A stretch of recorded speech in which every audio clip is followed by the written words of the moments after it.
यहाँ 8 क्लास के बच्चे बैठे हुए हैं। अभी इन दिनों इनकी पढ़ाई जो हो रही है, भारत में राष्ट्रवाद का उदय कैसे, भारत एकमात्र पहले भूखंड था, धीरे धीरे आज़ादी के लिए लोग लड़ने लगे। सबकी एक ही दुख थी, आज़ादी प्राप्त करना, और वह दुख का कारण था गुलामी। और इस गुलामी के दुख से पीड़ित सारे लोग राष्ट्रवादियों के पीछे पीछे चलने लगे, राष्ट्र की मांग होने लगी, लोग एकता के सूत्र में बंधने लगे, राष्ट्र का निर्माण होने लगा, राष्ट्र का निर्माण होने लगा। अभी आप लोगों को बताया जा रहा है, कांग्रेस जो राष्ट्रीय आंदोलन किया, देश को आज़ादी दिलाने के लिए, वह 3 चरणों में बांटा गया है।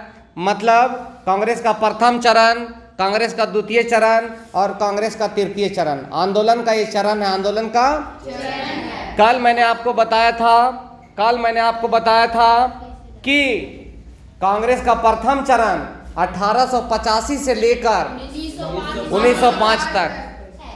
तो वही बात आपको आज हम फिर रिपीट कर रहे हैं कि 28 दिसंबर 1885 ईस्वी को ए.ओ. ह्यूम एक अंग्रेज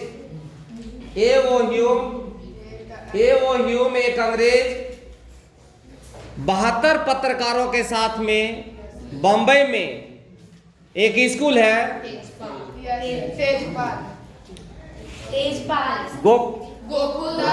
गोकुलदास तेजपाल संस्कृत स्कूल में ए.ओ. ह्यूम के द्वारा कांग्रेस पार्टी की स्थापना की गई। तो 1885 से लेकर 1905 तक के काल को उदारवाद का काल कहा जाता है। मतलब उस समय दादा भाई नौरोजी, व्योमेश चंद्र मुखर्जी, महादेव गोविंद रानडे, फिरोज शाह मेहता, इन लोगों का काल उदारवाद का काल कहा जाता है कि ये लोग आवेदन लेकर के, मांग पत्र लेकर के अंग्रेजों के पास जाते थे अपनी मांगों को लेकर के, और सीधे रूप से सरल तरीके से लोग मांग को रखते थे। कोई विद्रोह की भावना नहीं, माना तो माना, नहीं माना तो वापस आ जाना। ये था 1905 तक का काल। कितना था? 1905 ईस्वी में 1905 से लेकर के 1919 तक द्वितीय चरण शुरू होता है। 1905 से लेकर के 1919 इसमें भयानक बदलाव आया। बंगाल का एक वायसराय था, उसका नाम था कर्जन। क्या नाम था उसका? कर्जन ने देखा कि बंगाल में राष्ट्रवादियों की भावना बहुत ज्यादा है। पूरे भारत में जो अंग्रेजों के खिलाफ आंदोलन हो रहे हैं, उसका केंद्र बिंदु बंगाल है। क्या है? बंगाल है। इसलिए कर्जन ने, इनके नाम के पहले लॉर्ड लोग लिखता है इतिहास में, लेकिन मैं लॉर्ड नहीं बोलता हूँ। लॉर्ड का मतलब भगवान। आदमी भगवान नहीं हो सकता है, और अंग्रेजों ने कभी भी भगवान के जैसा काम नहीं किया। पूरे दुनिया को अंग्रेजों ने गुलाम बनाया केवल अपने लाभ के लिए, केवल अपने लाभ के लिए, और पूरे मानवता को उन्होंने पीड़ा दिया। जितने भी एशियन कंट्री के लोग हैं, अफ्रीकन कंट्री के लोग हैं, अमेरिकन कंट्री के लोग हैं, सारे महादेशों को गुलाम बनाया और वहाँ के लोगों को उन्होंने पीड़ा दिया, शोषण किया उनका। तो फिर उनके नाम के आगे हम लॉर्ड क्यों लिखें? इसीलिए लॉर्ड बोलना भी नहीं चाहिए, लॉर्ड लिखना भी नहीं चाहिए। तो लॉर्ड कर्जन ने देखा कि बंगाल में बहुत राष्ट्रवादी सोच के आदमी हैं, वहीं से विद्रोह की भावना पनपती है। लोग अंग्रेजों के खिलाफ जो मंत्र और जो विचार सीखते हैं, वह बंगाल से ही उत्पत्ति होती है। तो उन्होंने सोचा इन राष्ट्रवादियों की जो राष्ट्र भावना है और जो एकता पनप रही है, इनको हम टुकड़े टुकड़े कर देंगे। इसलिए उन्होंने बंगाल को 1905 ईस्वी में 2 भाग में बांट दिया। जहां मुसलमान ज्यादा थे उनको बोला पूर्वी बंगाल। क्या बोला? पूर्वी बंगाल। और जहां हिंदू अधिक थे उनको बोला पश्चिमी बंगाल। अभी भी पश्चिम बंगाल हमारे देश की राजधानी, हमारे देश का एक राज्य है। पश्चिम बंगाल की राजधानी कहाँ है? कोलकाता है ना। वो जो पूर्वी बंगाल कहलाया, पूर्वी बंगाल जो कहलाया, वह आज़ाद होने के बाद में जब देश 1947 में आज़ाद हुआ, अंग्रेज छोड़कर चले गए, तो सर्वेक्षण हुआ, उनको वोटिंग कराया गया कि कहाँ आप जाएंगे। तो पूर्वी बंगाल के लोगों ने कहा कि हम लोग पाकिस्तान में शामिल होंगे। इसलिए वो लोग पाकिस्तान में शामिल हो गया और उसका नाम हो गया पूर्वी पाकिस्तान। और जो पश्चिम दिशा में हमारा जो पश्चिम बंगाल है वह रह गया। 1971 ईस्वी में हमारे देश की प्रधानमंत्री थी इंदिरा गांधी। उस समय पूर्वी पाकिस्तान में, जो पाकिस्तान ओरिजिनल पाकिस्तान है, बहुत पीड़ा दिया था बांग्ला भाषी मुसलमानों को, जो अभी बांग्लादेश में है। वहाँ एक लीडर उभरा, सामने आया और उनका नाम था शेख मुजीब रहमान, जो उनकी बेटी अभी शेख हसीना भारत में भी निर्वासित जीवन जी रही हैं यहाँ पर।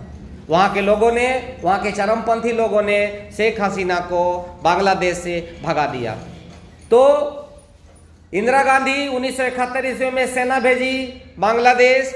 वहाँ 3 लाख पाकिस्तान के सैनिकों को सरेंडर बुलवाया और एक नया देश बांग्लादेश बन गया। नया देश एक पाकिस्तान को इसी बात की चिढ़ है कि भारत ने, मेरा एक पाकिस्तान का हिस्सा था बांग्लादेश, उसको आज़ाद करवा के एक नया देश बनाया बांग्लादेश।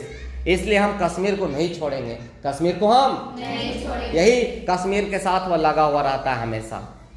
तो 1905 ईस्वी में बंगाल का विभाजन किया और कराने वाला आदमी था करजन। कौन था? करजन। बंगाल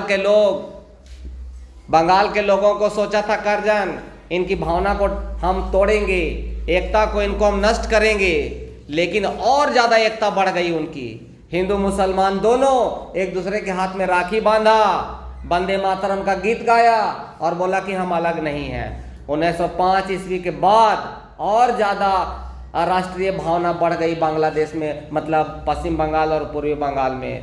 इतना भारी विरोध हुआ कि 1911 ईस्वी में फिर इस कानून को रद्द कर दिया।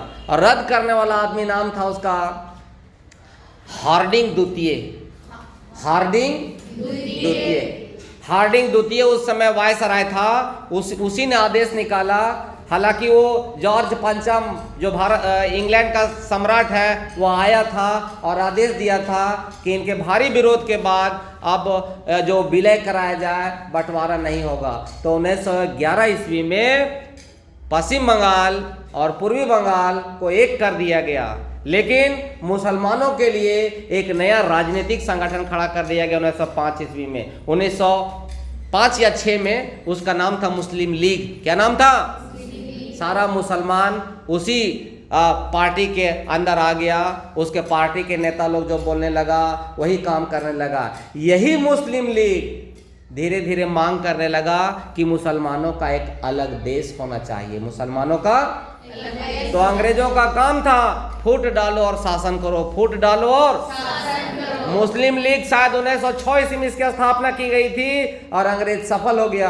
फूट डालो और शासन करो। हिंदू और मुसलमान की एकता को तोड़ दिया, हिंदू मुसलमान की एकता को तोड़ दिया। और उसी के कारण एक नया देश बन गया पाकिस्तान। नया देश बन गया पाकिस्तान। और जब 1911 ईस्वी में जब दोनों बंगाल को आपस में मिलाने का ऑर्डर दिया गया, तो उस समय एक महत्वपूर्ण घटना घटी। याद रखिएगा, भारत की जो उस समय अंग्रेजों की राजधानी कलकत्ता थी, अब कलकत्ता से राजधानी ट्रांसफर हो गया दिल्ली 1911 ईस्वी में।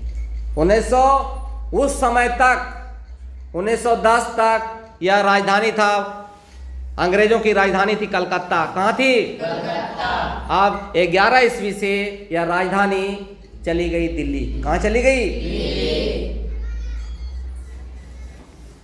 ताली ना बजाओ, ताली ना।